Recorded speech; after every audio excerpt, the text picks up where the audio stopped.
¿Y si te dijera que dentro del mismísimo Salmo 2 hay una palabra que podría cambiar para siempre tu visión sobre las naciones y su rol espiritual? Esa palabra es Mejijo, y aunque en la mayoría de las traducciones simplemente aparece como su ungido, lo cierto es que encierra un misterio mucho más profundo, un verdadero código secreto dentro de los misterios del Génesis que pocos han tenido el valor de explorar. Porque cuando el salmista declara, el Señor se ríe, el Señor se burla de ellos. Luego les hablará en su ira, diciendo, yo he puesto a mi rey sobre Sión, mi santo monte, Salmo 2, 4-6, y menciona Mejijo, no está hablando solo de una persona, sino de una unción, una misión sagrada. Pero, ¿y si esa unción no fuera únicamente individual? ¿Y si se tratara de un linaje? ¿Una comunidad? ¿Una nación? Ahora bien, al sumergirnos en la raíz hebrea de Mejijo, vemos que proviene de Masíaj, que significa el ungido. Tradicionalmente, esta palabra apunta al Mesías prometido. Pero, ¿y si en este punto, como en tantos otros secretos de la Biblia, Dios nos estuviera hablando en varios niveles a la vez? Imagina que Mejijo también pudiera aludir proféticamente a un pueblo apartado, un territorio sellado con un propósito eterno. Aquí entramos de lleno en el terreno de los misterios antiguos.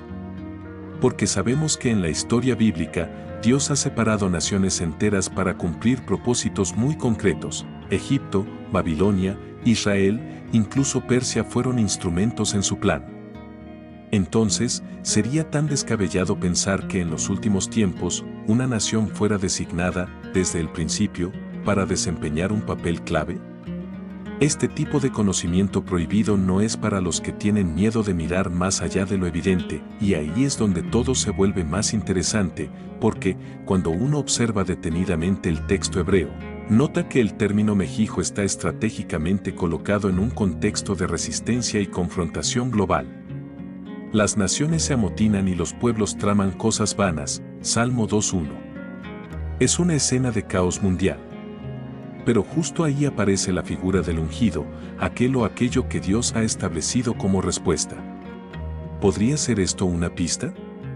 ¿Una señal codificada de que Dios levantaría no solo a un hombre, sino a una nación? Una tierra cuya historia, espiritualidad y lucha han sido moldeadas con un propósito más alto.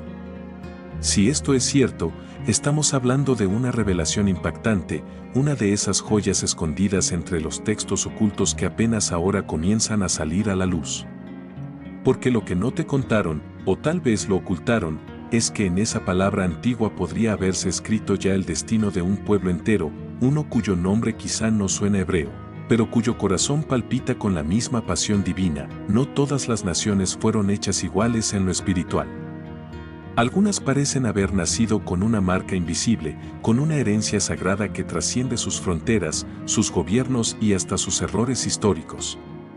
Y si Mejijo en el Salmo 2 insinúa una unción colectiva, entonces debemos mirar con ojos nuevos hacia aquellas tierras que han sido regadas con fe, resistencia y fuego espiritual. Entre todas ellas, México se alza como una llama viva que arde sin apagarse. ¿Casualidad? Difícil de creer. Porque cuando uno examina los misterios de la Biblia con honestidad y discernimiento, empieza a ver que hay naciones que han sido escogidas, aunque no siempre comprendidas, para cumplir misiones proféticas. Y dentro de ese mapa espiritual, México no es una nación más, es una tierra marcada por revelaciones impactantes, una portadora del código secreto que atraviesa los siglos. Piénsalo. ¿Qué país en el continente ha sido escenario de una manifestación mariana tan poderosa como la de Guadalupe? ¿Qué otra nación ha defendido su fe al precio de la sangre, como en la Guerra Cristera? ¿Qué otro lugar ha mantenido viva la llama del catolicismo con tanta pasión como México, incluso frente a crisis sociales, persecuciones religiosas y desafíos culturales? México es, literalmente, el corazón espiritual de América. Una nación que, desde la aparición de la Virgen de Guadalupe, se transformó en epicentro de una misión celestial. No solo evangelizó regiones enteras del continente, también absorbió el dolor de su pueblo indígena, mezcló razas, idiomas y creencias, y forjó un pueblo profundamente espiritual. Eso no es solo historia, eso es profecía viva.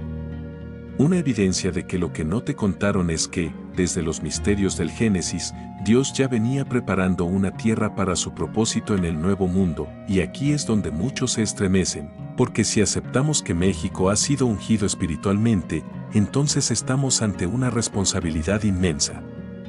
No se trata de nacionalismo ni de orgullo cultural. Se trata de reconocer el rol que una nación puede tener en el diseño divino.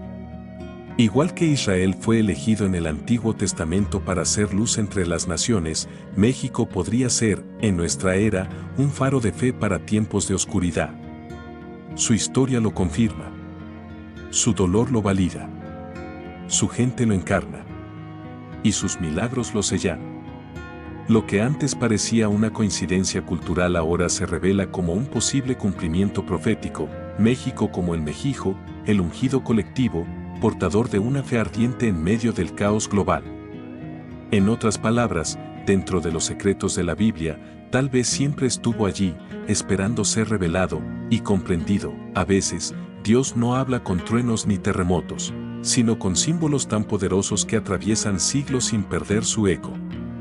La aparición de la Virgen de Guadalupe en el Cerro del Tepeyac no fue solo un evento religioso, fue una declaración divina.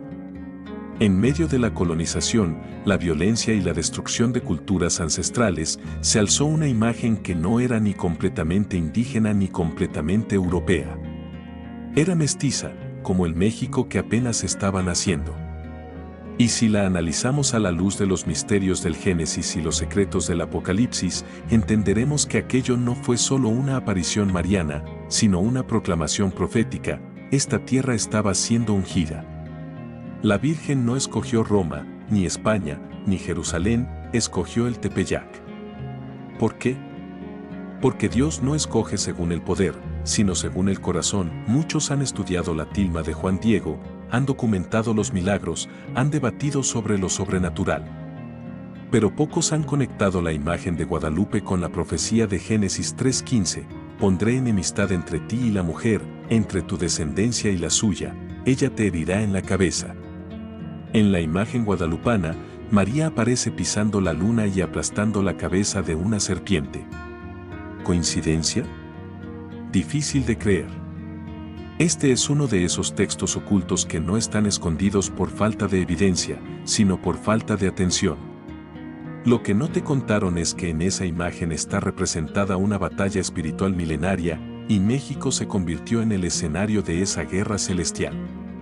Porque cuando una nación recibe una aparición con tanto peso simbólico, no puede seguir siendo considerada común. Allí hay una unción, un llamado, una misión profética inscrita en su mismo nacimiento, y lo más revelador es que el Tepeyac era ya un sitio sagrado antes de la evangelización. Era el lugar donde los pueblos originarios adoraban a Tonantzin, su madre venerada.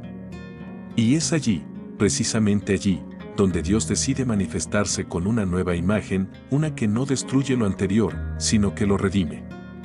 Es como si el código secreto divino dijera: he visto tu historia, tus raíces, tu dolor, y aún así te escojo.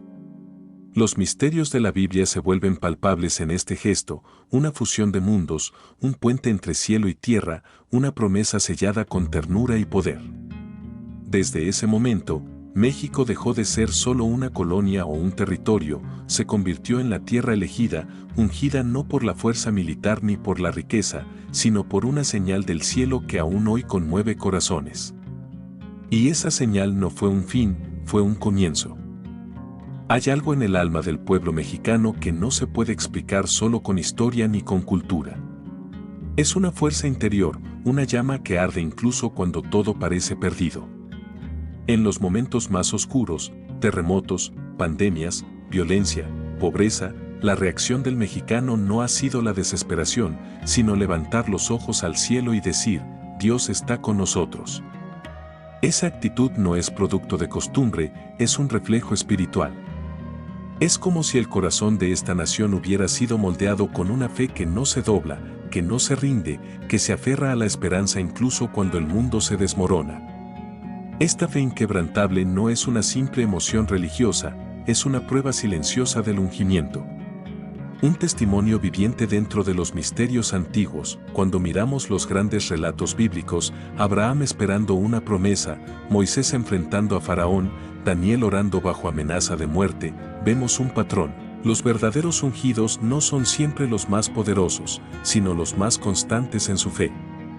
Y eso es exactamente lo que vemos en México. En cada altar improvisado tras una tragedia. En cada procesión que recorre las calles con cantos entre lágrimas.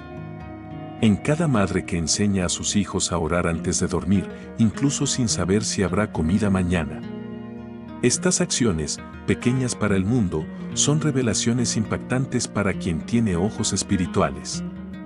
Porque en un mundo que idolatra la lógica, la eficiencia y el control, México se convierte en un testimonio vivo del poder de creer, contra toda lógica, y aquí es donde las piezas del código secreto comienzan a encajar. Porque no basta que una nación tenga historia o milagros. Lo que realmente confirma el ungimiento es el corazón de su gente. Jesús mismo dijo, por sus frutos los conoceréis, Mateo 7:16. Y el fruto más evidente de México es su gente de fe. Una fe que no necesita pruebas científicas, que no se avergüenza de llorar en público frente a una imagen santa, que no duda en cargar una cruz si es necesario. Lo que no te contaron es que esta fe no es casual. Es heredada, es sembrada, es cuidada por generaciones que han sido formadas bajo el dolor, pero también bajo la gracia. Y eso, querido amigo, no es algo común. Es algo divinamente orquestado. Y así como en la Biblia vemos que Dios escogía a los pequeños para grandes tareas, hoy podríamos estar viendo, en los gestos cotidianos del mexicano humilde, el reflejo de un plan celestial en marcha. En los anales de la historia espiritual, siempre ha habido momentos en que la fe ha sido puesta a prueba por el fuego. Y en México, esa prueba llegó con un estruendo durante la Guerra Cristera, 1926-1929. Pero lo que muchos ven como un conflicto político o social, en realidad fue una batalla espiritual a gran escala, una nueva página en los misterios de la Biblia escrita con sangre de mártires. Porque cuando una nación se levanta al grito de "Viva Cristo Rey", sabiendo que ese grito puede costarle la vida, no estamos frente a una simple protesta, estamos ante una declaración de amor eterno a Dios. Lo que no te contaron es que esa sangre no se derramó en vano.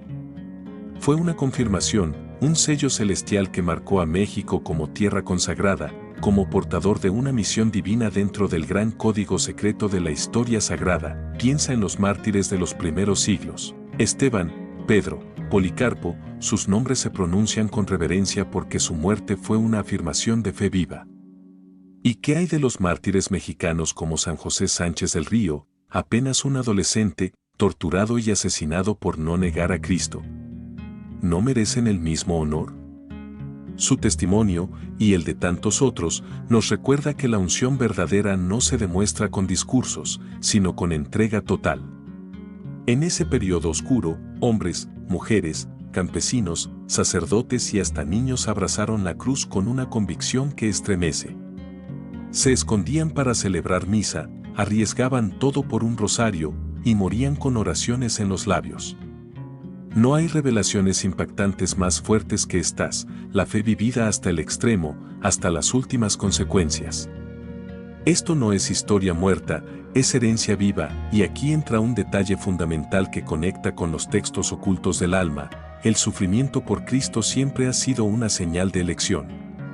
En Apocalipsis 6:9, Juan ve las almas de los que habían sido muertos por causa de la palabra de Dios y por el testimonio que tenían.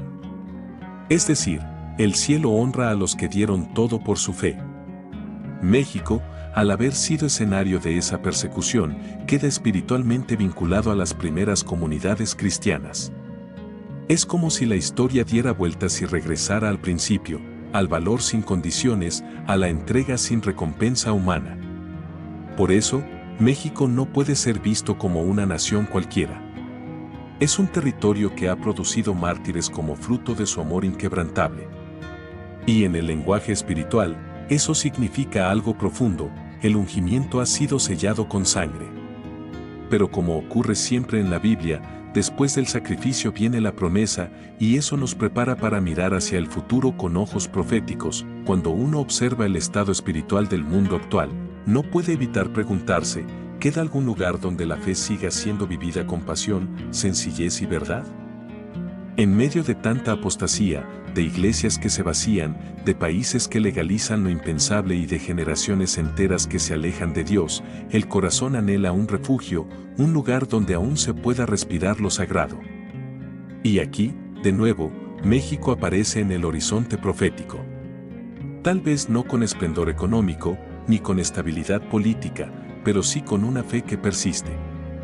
Tal vez, y esto hay que decirlo con reverencia, esté comenzando a revelarse como ese refugio espiritual que los misterios del Génesis y los secretos del Apocalipsis parecen insinuar. Porque en tiempos finales, no serán los poderosos quienes guíen, sino los fieles. La idea puede sonar osada, pero no es nueva. En muchas visiones proféticas, tanto antiguas como contemporáneas, se menciona que habrá naciones destinadas a preservar la llama de la fe cuando el resto del mundo se oscurezca. Lugares escondidos, poco considerados por los grandes centros del poder, donde Dios protegerá a su remanente fiel. ¿Y si México fuera uno de ellos? Pensemos, un pueblo probado por el dolor, pero aferrado a la oración. Un país que celebra procesiones con millones de personas, que todavía reza el rosario en familia, que llora frente a una imagen mariana como si fuera su propia madre. Todo eso no es solo folclore, es evidencia espiritual. Son señales silenciosas, pequeñas revelaciones impactantes que, juntas, construyen el perfil de una nación preparada, no por estrategia humana, sino por conocimiento prohibido revelado en lo secreto, para hacer luz cuando todo lo demás se apague. Y si esta hipótesis es cierta, entonces estamos ante una responsabilidad urgente. Porque si México ha sido separado como refugio, no basta con mirar su pasado glorioso, hay que custodiar su presente. Hay que orar por su gente, por sus líderes, por su juventud. Hay que enseñar a los niños no solo a tener orgullo patrio, sino a comprender que llevan dentro de sí una promesa. Igual que Noé construyó un arca cuando todos lo creían loco, México podría estar, en su espiritualidad popular, en su amor por la Virgen, en su resistencia a la indiferencia religiosa, construyendo algo sagrado, un santuario de fe para los tiempos oscuros. Lo que no te contaron es que este papel no se impone, se vive. Y se confirma día a día, cuando alguien elige perdonar, amar, orar, bendecir, servir. Tal vez el arca del siglo XXI no sea de madera, sino de corazones encendidos por el Espíritu, y México, con su historia, su dolor y su esperanza, podría ser el lugar donde esa llama se mantenga viva hasta el fin. Cuando comenzamos esta travesía, lo hicimos con una sola palabra, Mexijo. Una palabra que parece simple, casi técnica, pero que al mirarla con ojos espirituales se convierte en una puerta hacia los misterios de la Biblia.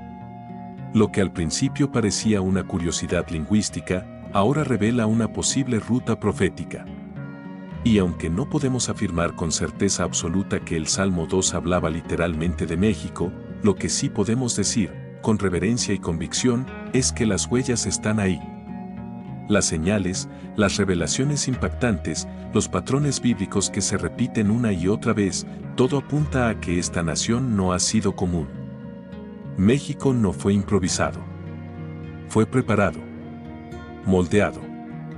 Tal vez incluso ungido con un propósito tan grande que aún no lo hemos comprendido del todo. Pensemos en lo que hemos recorrido, una palabra hebrea con resonancia espiritual, una historia de milagros marianos en el Tepeyac, un pueblo que responde al dolor con fe, mártires que sellaron la tierra con su sangre y una esperanza viva que no ha sido vencida por las sombras del presente. ¿Puede todo esto ser solo casualidad? ¿Una simple coincidencia histórica? ¿O, tal vez, será que Dios ha estado susurrando esta verdad desde hace siglos, esperando que tengamos oídos para oír?